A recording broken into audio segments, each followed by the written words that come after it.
നമസ്കാരം, ഏവർക്കും എൻട്രൻസ് കോഡിലേക്ക് സ്വാഗതം. കീം 2025 MBBS BDS കോഴ്സുകളിലേക്കുള്ള രണ്ടാം ഘട്ട കേന്ദ്രീകൃത അലോട്ട്മെൻറ്റ് പ്രസിദ്ധീകരിച്ചിരിക്കുന്നു.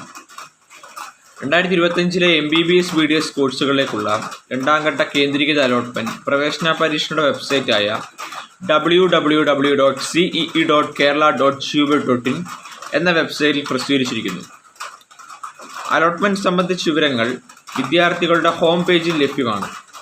അലോട്ട്മെൻറ്റ് ലഭിച്ച വിദ്യാർത്ഥികൾക്ക് ഹോം പേജിൽ നിന്ന് അലോട്ട്മെൻറ്റ് മെമ്മോ പ്രിൻ്റ് ഔട്ട് എടുക്കാവുന്നതാണ്.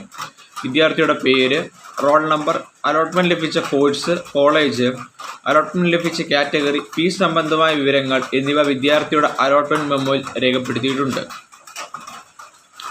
രണ്ടാം ഘട്ട അലോട്ട്മെൻറ്റ് പ്രകാരം പുതുതായി അലോട്ട്മെൻറ്റ് ലഭിക്കുന്ന വിദ്യാർത്ഥികൾ അലോട്ട്മെൻറ്റ് മെമ്മോയിൽ രേഖപ്പെടുത്തിയിട്ടുള്ള ഫീസ് അല്ലെങ്കിൽ ബാക്കി തുക അടച്ചതിനു ശേഷം വിദ്യാർത്ഥികൾ അലോട്ട്മെൻറ്റ് ലഭിച്ച കോഴ്സ്, കോളേജിൽ 26/9/2025 മുതൽ 30/9/2025 വൈകുന്നേരം 4 മണിക്ക് മുമ്പ് ആവശ്യമുള്ള രേഖകൾ സമർപ്പിച്ചുകൊണ്ട് കോളേജിൽ ഹാജരാവേണ്ടതാണ്. അലോട്ട്മെൻറ്റ് ലഭിച്ച വിദ്യാർത്ഥികൾക്ക് അവരുടെ ഹോം പേജിലെ ഡാറ്റാ ഷീറ്റ് എന്ന മെനു ക്ലിക്ക് ചെയ്ത് ഡാറ്റാ ഷീറ്റ് ഡൗൺലോഡ് ചെയ്യാവുന്നതാണ്. പ്രവേശനം നേടുന്ന സമയത്ത് ഡാറ്റാ ഷീറ്റ് കോളേജ് അധികാരികൾക്ക് മുമ്പിൽ ഹാജരാക്കേണ്ടതാണ്.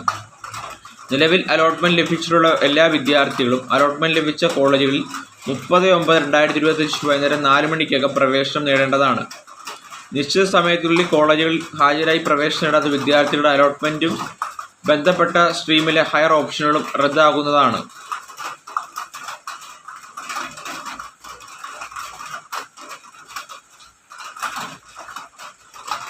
പ്രത്യേക ശ്രദ്ധയ്ക്ക്, അലോട്ട്മെൻറ്റ് ലഭിച്ചവരിൽ നിശ്ചിത സമയത്തിനുള്ളിൽ പ്രവേശനം നേടാത്ത മുഴുവൻ വിദ്യാർത്ഥികളുടെയും അലോട്ട്മെൻറ്റും ബന്ധപ്പെട്ട സ്ട്രീമിലെ ഹയർ ഓപ്ഷനുകളും റദ്ദാകുന്നതാണ്. നിശ്ചിത സമയത്തിനകം അഡ്മിഷൻ എടുത്തവരുടെയും അഡ്മിഷൻ എടുത്ത ശേഷം ഫീസ് വാങ്ങുന്നവരുടെയും രജിസ്ട്രേഷൻ ഫീ തിരികെ നൽകുന്നതല്ല. Thank you.